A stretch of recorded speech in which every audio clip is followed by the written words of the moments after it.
So this video is a quick introduction to your reel revolution and a little tip on handling it, and more importantly how to adjust it and maintain it, and if you should have a problem, of course, this is how to repair it. Now first of all, when you open the box, you are going to see this little tail of line over there. You can snip a bit of that off, but you want to leave some of that on. Don't snip it right the way down to the knot, because that knot can slip off. You need at least about 4 or 5 mil, but we give a bit extra on there just in case. Okay, now when you get the reel, what you don't want to do is to open it like this and just let it go really fast. If you do that, there's a very good chance that the spring will retract too fast, the line will get caught up and it can snag. It can happen. So only allow it to retract fully like that with something on the end. Okay, so tie something onto it like a silk, whatever you're going to retract, and then you can kind of go back and forward and let it go. Now to open up, it's very simple. All you need is a screwdriver, a very small screwdriver. If you haven't got a screwdriver, you should find a knife. A nice sharp kitchen knife should work. Pop it in there, give it a few unscrews, and the reel will open up very easily. Now before you let go of the reel and open it, okay, be aware that there's a spring inside that could well pop out. Okay, and there's also a bit of oil and a bit of grease in it, so you may want to get yourself a bit of kitchen roll to work with as well. So when you open it up, just hold it like this and very slowly open it, and just be aware there's a spring inside. Now that spring stayed nicely in place, but as I said, it can pop out and it can go flying out and the whole thing will be a horrible mess, and you don't really want that. Now you can see in here, this is a brand new one, so it's still got a lot of oil and grease on it. Okay, if you want to make this reel stronger, okay, we can do that, but what's going to happen when you do that is it's going to lose some of the length of the line. So if I now pull this line out, okay, you've got a little metal circular bit there as well, so I'm going to pull it out a little bit, okay, keeping my thumb on the reel, and I'm going to put it around once like that, okay, and all the way back round, and then you're going to clip this little metal bit into there like so, okay, and then you can put the whole thing back together, and now you'll find that that will be a lot stronger in that it's got more oomph to retract. Okay, got to be careful when you're doing that. I'm only doing a short one because there's no weight on the end, but you'll also find the length is significantly reduced by the diameter of the reel. Okay, and it's the same if you want the line looser. So open it up very slowly. If you want it to go looser, just unwrap one line like that and then pop it back in place. Okay, and you do it back up again. Now if you undo it too many times, what will happen, I'll just let this go, there we go, you see the slack on it like that. And what you don't want is to have it that loose, because this little bit of line here will quite easily pop over the reel and all get tangled up and you'll have a right old mess. Now if your line should become locked in any way, let's say you didn't read the instructions properly, or you gave it to somebody and they opened it and let it go several times, quite often you'll find it will lock up. Okay, and if it locks up, you'll be in a horrible little mess and it will be just stuck kind of like that, and you can't pull it, nothing will happen. So if that happens, all you've got to do is to unscrew it, okay, take the line off a little bit until it's not running nice and free. So here I'll move it onto a black background so you see it easier. So you can have it nice and loose like that. Make sure it's all around the reel and not trapped underneath the reel. Then just wrap it around a few more times like that. Okay, now when I get to here, you can see that is the full retraction there. Okay, so what you want to do here, don't just pop it in there, because you'll still find that will be too loose. So once it's nicely loose like that, wrap it an entire go all the way around again, so you got one full reel on it, one full wind on it, sorry, and that is now set in the right position. So you can do it back up. There we are. I won't do the screw back on right yet, and you'll see that is now working fine. Now, should the worst case scenario happen and you should somehow break the line, okay, do not worry. Again, this is all fully repairable. Okay, so open it back up again like that. Just going to let this undo naturally. There we are.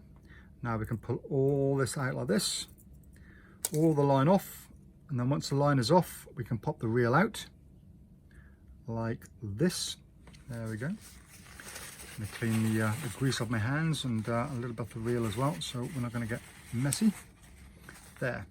Now to replace the line, what you're going to want to do is to pull the spring out. So hold the spring here, just pull from the center, and that should pop out like this. There we go. Now sometimes the whole thing will come out on its own and can cause a bit of a mess. The spring can get tangled up in itself, in that these can end up through there, but it doesn't take long to figure out how to get it all open.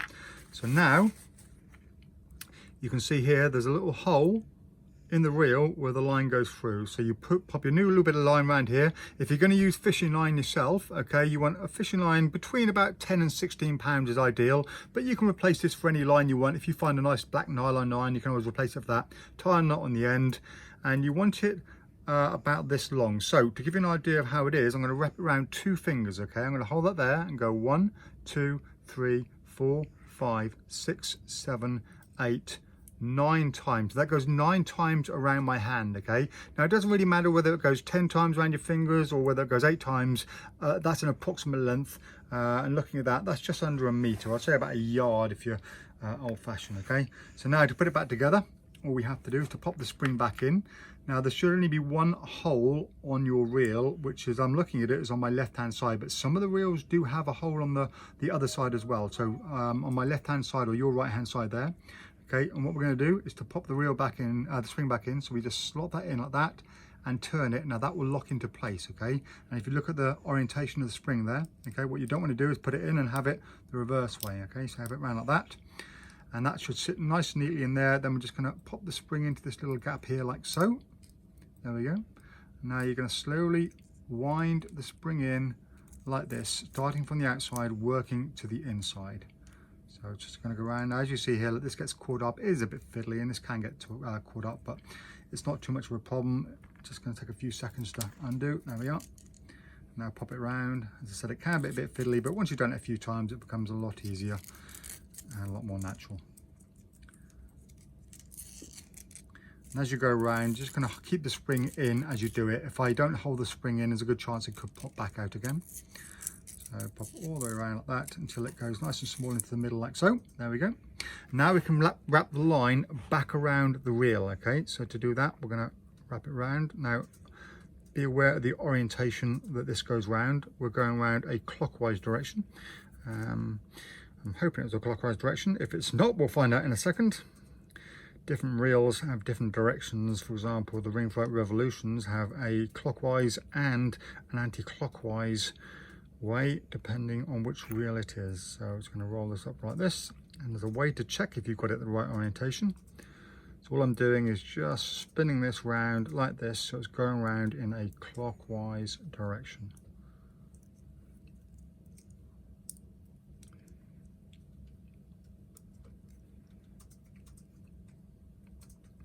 There we are. So that's all the way around now, and you'll find there's a little gap in the spring.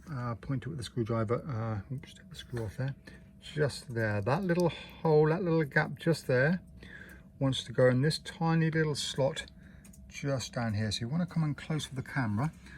We'll show that going in. Okay, and popping it into there. So you should be able to see that's not quite gone on. See, that's not quite gone on the right spot. So we're just going to lift that out again and pop it into the right one. You might need a pair of tweezers or a pair of pliers, but you shouldn't really need to. There we go. So that's now popped in if you look in there. So now to test if we've got it in the right direction, right orientation, we can pull. And if you look here, look, you see, gentle pull, it doesn't go on. So I've wound it around the wrong way. So we're going to redo this rather than reshoot the whole video, but it's good that we can see this on video so you get an idea of what's going on. Okay, so this time I'm going to wrap it anti-clockwise around. So here we go. It's been a while since I made a few of these, so I have forgotten the directions, but it doesn't matter at all because this is all a learning experience.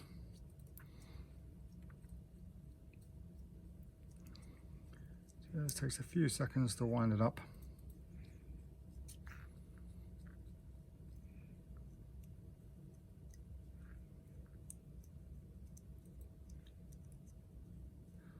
There we go, just about done, and boom, there we go. So pop it back on again, exactly as, find our little gap in the spring, which is there, pop that in like so, engage the spring into the center spindle, just like that, and once again we're just going to pull to check, and there you can see it comes out nice and neatly and goes back in.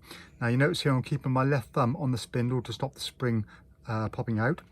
And once I've extended it fully, you can see there is now some slack on that, so I'm going to put it around one more time. Okay, there we go. So now it's in about the right position now, but I'm going to pull it out one more time, fully extend it, because all we're going to do is to stretch out the spring Let it go back in again and just see if there's any more slack. No, no more slack, that's perfect. So to finish off, one more full wind round, as we said earlier. Pop that into its little slot over there, like so. Put the lid on. And then we're going to screw it up and it is all done. Now, in terms of maintenance, after a while, after a good few months or maybe a year, depending on how much you use it, you may find that it's getting a little bit noisy, a bit dry. So what you want to do is to open it up like this. Take some regular bicycle oil, or you can use some engine oil if you want. A little bit of oil like that. Don't use vegetable oil, and definitely don't use WD-40. That's not a good lubricant at all. Just going to pop a tiny bit of oil in there like that. And that's all you need to do in terms of maintenance. Just takes a few seconds. You can now put that back on. Find your screw, put it in. Take your screwdriver or knife. Oops. There we go. And your Real Revolution is ready to go one more time. Okay, and as I said, don't let it go without anything attached to it. Any problems, please do contact the PropDog shop on info@propdog.co.uk. Thank you for watching.